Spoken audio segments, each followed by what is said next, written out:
नमस्कार, मी लतिका। आज मी तुम्हाला पालकपासून 2 रेसिपी बनवून दाखवणार आहे। तर पहिल्यांदा बनवूया आपण पालकची भजी। तर त्यासाठी अशी मोठे बघा, मोठी छोटी अशी पानं घेतली होती आणि पाणी बघा तुम्हाला असं पिवळं दिसत असेल। त्यात काय केलं होतं मी, अर्धा चमचा हळद आणि 2 ते 3 चिमूट हिंग पावडर।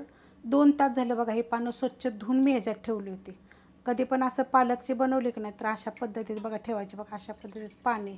आता हे काय करायचं, 2 तासानंतर जेव्हा आपल्याला बनवायचं तर काढून घ्यायचं। आता हे स्वच्छ धुते मी, म्हणजे आता पाण्यानं धुवायचं नाही, धुवून मी भिजत घातलं तर फक्त मी काढून घेणार आहे। आता हे पानं, पालकची पानं बघा मी फक्त काढून घेतलेलं आहे आणि अशा पद्धतीत बघा हे पाणी झालेलं आहे। यात मीठ वगैरे काय नाही, फक्त हळद आणि हिंग पावडर आहे। वाडगं घेतलेलं आहे आणि ही अर्धी वाटीपेक्षा थोडंसं जास्त असं बेसन पीठ घेतलेलं आहे।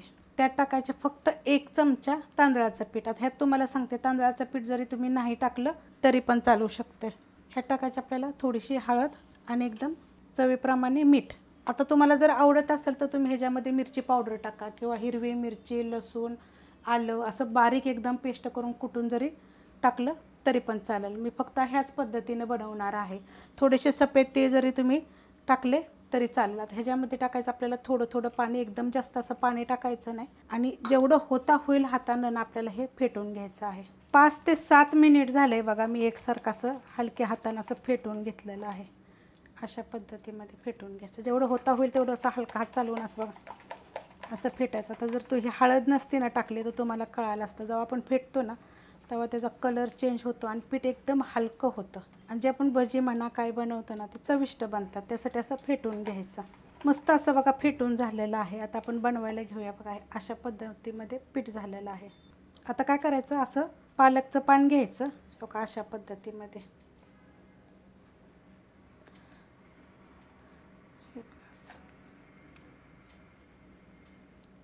आणि नितळून घ्यायचं बघा असं आणि तेलात सोडायचं।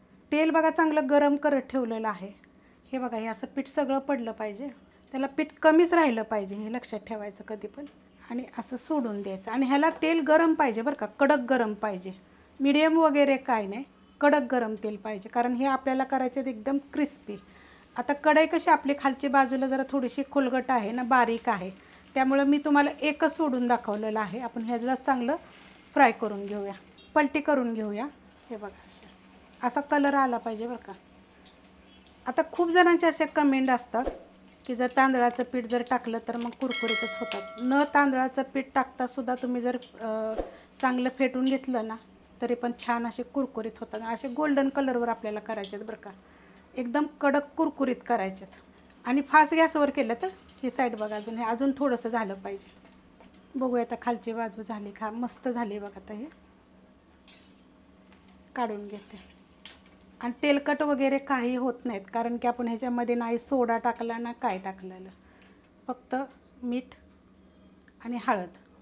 आता हे मी तेल असं नितळून घ्यायचं आणि एखाद्या चाळणीमध्ये असं काढून घ्यायचं। ह्याच्यावर तुम्ही टिश्यू पेपर वगैरे जर ठेवला तरी चालेल।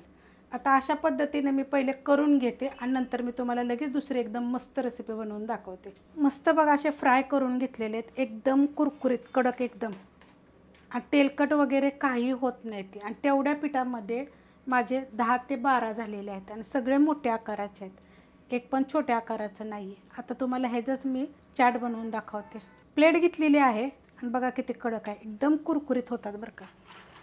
आणि हे कसं माहिती आहे का, आता मी अख्खे घेतलेले आहेत, तुम्ही ह्याचे तुकडे तुकडे करून जरी घेतलेत तरी चालतील।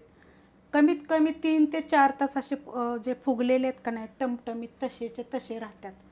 तुम्ही सेम माझ्या पद्धतीनं करा, फक्त फेटून घ्यायचा प्रयत्न करा, मस्त होतात एकदम कडक कुरकुरीत एकदम असे आणि चवीला छान।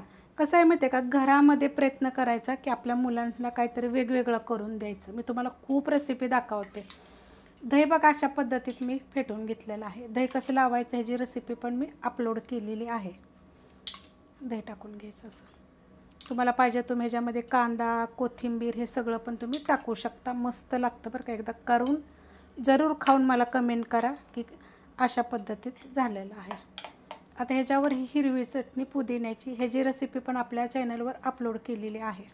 आता ह्याच्यामध्ये टाकायची आंबट गोड अशी चटणी।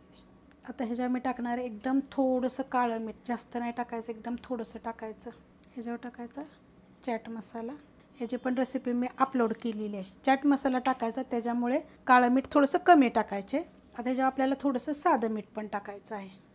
ह्याच्यावर टाकायच्यात आपल्याला मिरची पावडर, कारण की आपण भजीमध्ये बिलकुल आपण मिरची टाकलेली नाही आहे, फक्त मीठ हळद टाकलेली आहे. आणि एकदम थोडीशी कोथिंबीर टाकायची. आता तुम्हाला पाहिजे तर तुम्ही ह्याच्यामध्ये वर शेव टाकू शकता, कांदा बारीक कापून टाकू शकता. तुम्ही मला कमेंट करा, मी तुम्हाला सांगते ह्याच्यामध्ये तुम्ही बदल करून काय काय टाकू शकता. मस्त लागेल. एकदा अशा पद्धतीचं चाट जरूर करून बघा. रेसिपी आवडली तर लाईक करा, सबस्क्राईब करा, कमेंट करा आणि शेअर बी करा.